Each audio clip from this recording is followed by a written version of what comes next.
A little bit more as we watch Bobby Labonte start his qualifying run in the 71 car. Ryan was talking about the Hoosier rubber, and you talked about that's what the ARCA cars have just qualified, what they have. It's not that the rubber is a different rubber. It's a different compound. It's a little stickier than these Goodyear tires, and that rubber goes on the racetrack, and until a few of the Cup cars run, to kind of change that rubber that's down, it just gives the car a little bit different feel. Bobby Labonte, a three-time winner here. Larry, I thought you were going to expand on the Subway footlong promo there for a second. No. You went right to it. That was great. I just wanted to make sure and make that point before it became real old news. Put a period on it. Put a period on it. You're the man. Old news? Yeah. Okay. A few more cars, the Hoosier rubber would be old news. Bobby was 32nd quickest in practice earlier at a 54.70. Bobby has those 4 wins here, all when he drove for Joe Gibbs Racing, the 18 car. You'll see most of these cars up the racetrack just a little bit. A few years ago, they put a new patch all the way through turn 3 that's about halfway up the racetrack. They were having troubles with the racetrack there. They said, it won't be a big deal to put that patch because it's so far off the groove. Shoot, the minute they opened for practice, cars went straight to that fresh asphalt to gain grip. But I was talking to Clint Boyer between practice and qualifying. He said he actually thinks the groove's going to move down a little bit, that patch does not have the grip that it at one time had because it's been down there a few years. 54.50 for Bobby Labonte, the slowest of 4 drivers to qualify thus far. Take a look at where our go or go home drivers positioned themselves in the first practice here at Pocono. Yeah, I think I was really impressed with Max Pappas pulling that lap out like he did late in practice. And Steady Eddie at number 66, Dave Blaney, he's always been able to find be able to lay down a pretty impressive lap when it counts. And a lot of experience for Dave Blaney, 20 Pocono starts. And with 45 cars being here, that means 2 cars will not make this show. And Larry, you've got to believe if when you see guys' names like Bodine and Musgrave there, you wonder like, what are they doing? What are they doing? Ted Musgrave substituting for Robbie Gordon, who's down in Mexico, and Jeffrey Bodine. Well, he's just, as he always likes to say, just trying to have some fun. And Tommy Baldwin Racing giving him a little chance to have some fun. That's it. That 36 car. Well, Jeffrey's got such a good track record when it comes to Pocono, so it's like, why not stick a veteran like him down in the car? I believe I read Steve Park's going to drive Tommy's car at Daytona. You're right. And how about Greg Sachs going to drive for Junior Motorsports in the Nationwide Series? What a great story that was. Greg Sachs driving an R&D car for Dygaard at Daytona, 4th of July. Didn't even know he was in the lead.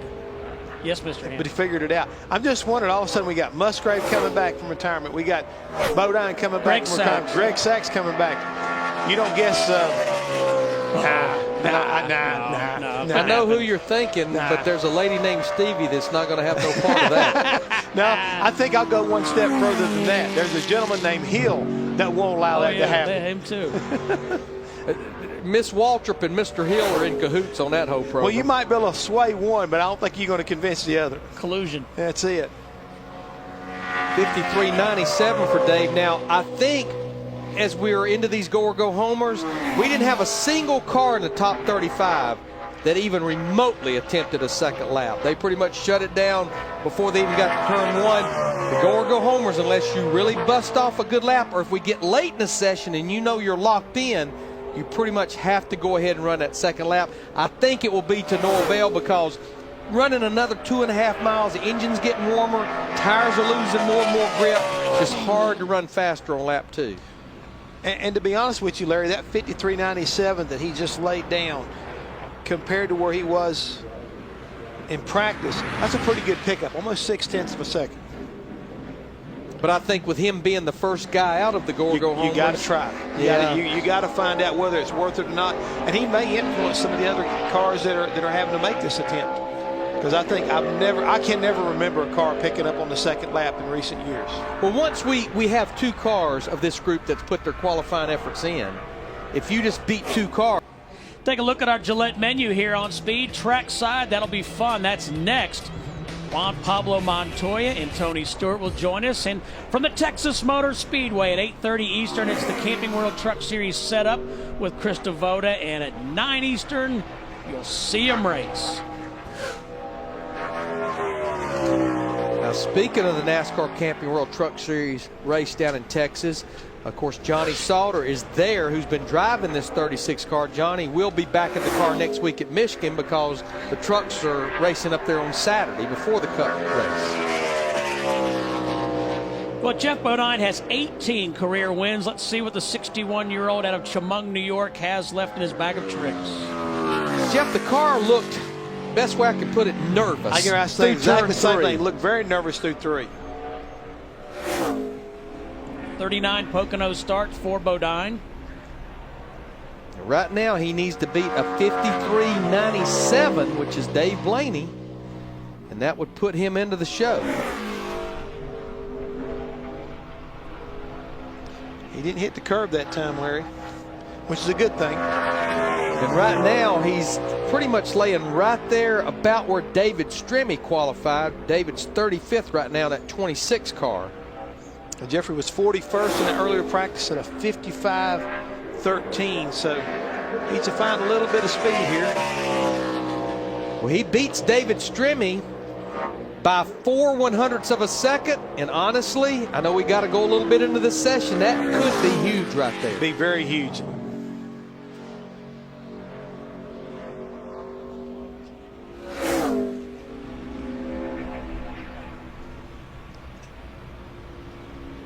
Talked about it earlier, Jeff Bodine with 3 wins here at Pocono with 3 different owners, Rick Hendrick, Junior Johnson, and driving for himself. And I think he's kind of like done like so many cars have done during this qualifying session and shut her down on that second lap. So he'll be one and done, hoping that that time of 54.41 will be good enough to get him in the show. Well, I know what it was good enough. It was good enough to get Dave Blaney locked in for Sunday. For 5 years, Tony Stewart has invited championship caliber drivers and friends to his famed Eldora Speedway for an all-star charity dirt late model race. This year's Speed will give you an exclusive countdown pre-race special, which will look at preparations for the Prelude, practice session coverage, and much, much more. Catch Prelude to the Dream Countdown Show Wednesday, June 9th at 6 Eastern, only on Speed. Race follows and can only be seen on pay-per-view. And what I love, they've kind of changed the format. There's still going to be an overall individual winner. But what they've done, they've taken and divided the drivers up into 4 teams, and each team represents a certain children's hospital. And the winning team, 45% of the net money goes to their hospital, second place 25%, third and fourth place 15%, so everybody really comes out a winner. Just found out today that Tony Kanaan will be there. Didn't you say Dario Franchitti, the Indy 500 winner, has declined? Well, it wasn't. He didn't decline because he didn't want to. He has to test. Okay, that's what I'm saying. He would not be able to attend, but Correct. Tony Kanaan will, so I think that's great. Ted Musgrave in that 7 car, 20 Pocono starts for the veteran driver from Wisconsin. His best finish here, second in 1995. Steve, right now, if he can get across this tunnel turn, he's got a pretty good little lap going. 305 Cup starts for Musgrave. Needs to beat that 54.41 that Jeffrey Bodine laid down. Right now, Jeffrey's 35th in that 36 car. Whoa, big slide right there. Big slide right there on the late exit of 3. And the problem with where it happened, it hurts this lap, and it actually hurts the second lap, if he indeed would even going to run a second lap. 54.72 for Ted. Excuse me. He shut it down, and he's had enough, and Jeffrey Bodine will start this race on Sunday. So can anyone? Back at the Pocono Raceway, NASCAR Sprint Cup qualifying continues. The 09 car driven this week by Terry Cook. Yeah, Mike Bliss has been running this car, but Mike is actually at Nashville for the Nationwide Series. Terry tentatively be in the car next week. Pretty interesting going to Infineon with this 09 car in a couple of weeks. Jan Mangensen, from Formula One, who did some Formula One racing, has actually been doing a lot of road course testing for Hendrick Motorsports of late, will be in the car out at Infineon in 2 weeks. In the 09 car. Yes. Yeah.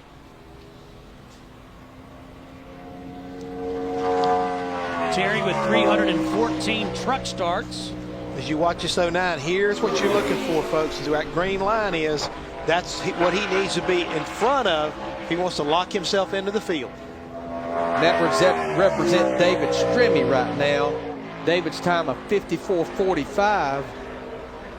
Right now, Terry is not looking that good on this first lap. Car just all over the place. Oh. Again, killed lap 1 if he's going to run lap 2, and I think he's got to run lap 2. He's got to try. Killed lap 2. He's got to try. And all of a sudden, it looks like turn 3 has just lost all grip. Ted Musgrave as well as Terry Cook, car's really sliding around. He can't hold it nowhere right now. It's all over the racetrack. He overdrove that corner, drove it way too deep. I mean, when you see the tracker go way that way, that's normally a sign that you overdrove the corner.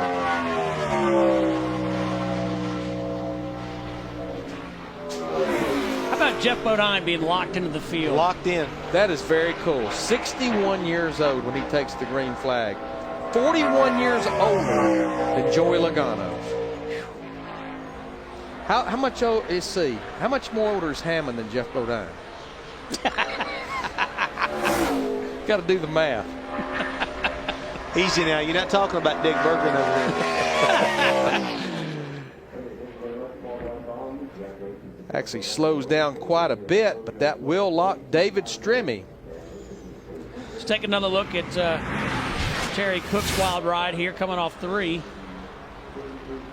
Car gets in and just never takes a good set, and he's trying to get back in the throttle, and it just all over the racetrack. No rear grip whatsoever.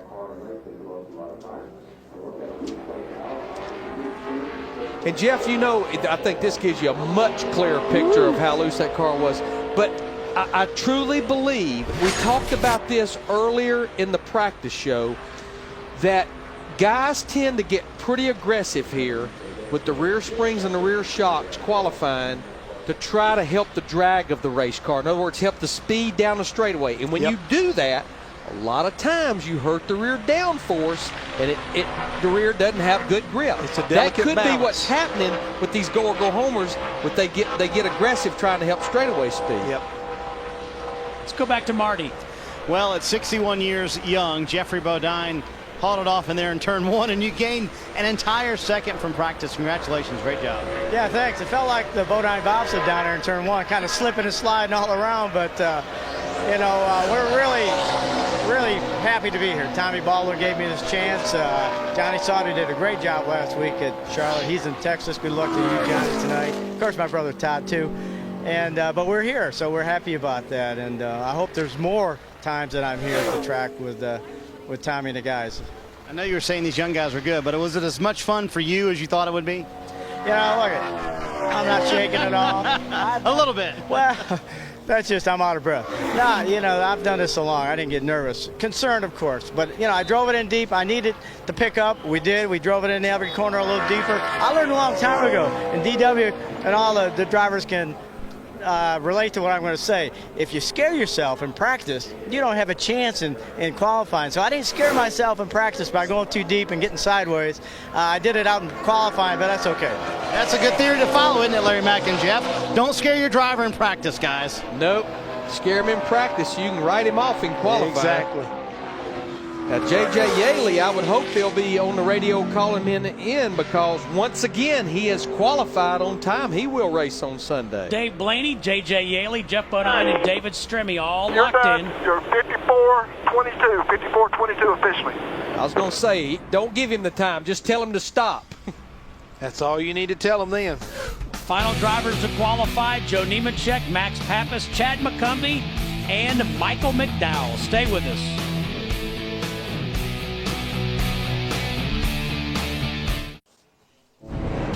Speed into Father's Day at Infineon Raceway in Sonoma for the Toyota Save Mart 350. Visit the speed stage all weekend and sign up to win the ultimate Father's Day race package. You can win the chance To watch the NASCAR Sprint Cup Series race from the pits and much, much more, just go to speed.com, keyword promo. Front row Joe Nemechek in that 87 car. 30 Pocono starts, including a pole back in 1997. Joe was plenty fast enough in practice. Yes, he was fourth quickest of those go-home cars.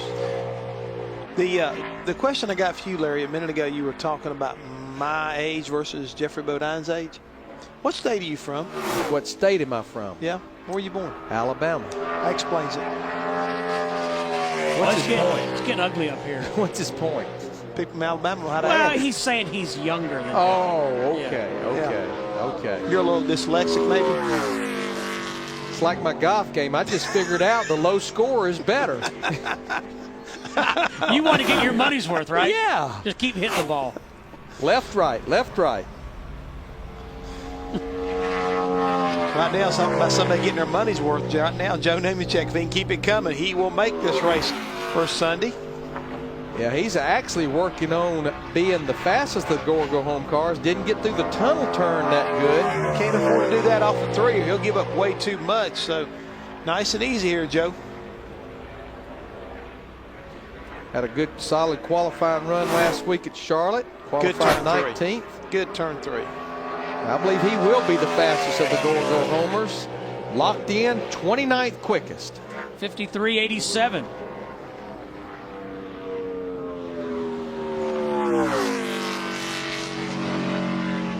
Final 3 drivers to qualify: Max Pappas, Chad McCumbee, and Michael McDowell. We talk about it every week, Steve, but right now it's when everybody is just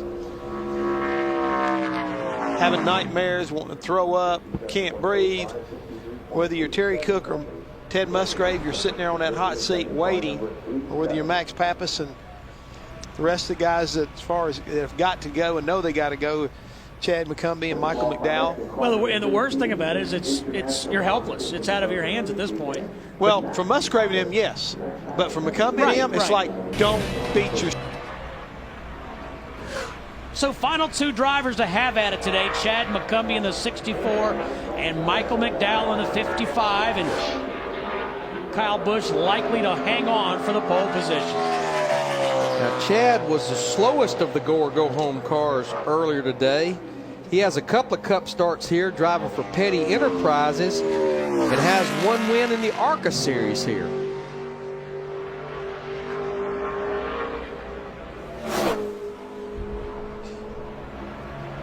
Got through turn 1 decent. I was a little afraid he wasn't going to get off the corner good, but it seemed to be good enough that he didn't lose a lot of ground late exit. Now, he's definitely not guilty of overcharging the corners. He's making the most up on a late exit. You know, these final 2 cars, Chad McCumbee and Michael McDowell, of course, Michael McDowell was one of the quicker go-home cars. You've absolutely got optimum conditions. It's not going to get any better than what you've got right now with the cloud covering and all. And it looks like to me that Mr. McCumbee is going to race on Sunday. Yes, sir. And Ted Musgrave for Robbie Gordon, who's in Mexico right now, will not race. So Robbie will not be in the show on Sunday. Wow, that is just bad news for Robbie Gordon. Yeah, because once you miss a race, it just, you start digging that hole that you just Slippery can't get out of. Now, one thing we do need to explain to fans, because I actually get this email question a lot. How come sometimes we see driver points and owner points different, especially for the go-homers? If you do not qualify as a driver, you get 0 points. But the owner gets owner points for at least showing up and attempting to qualify. Guys, you take a look at the mirror on the rear mirror on this car. Look at it just flopping around inside there.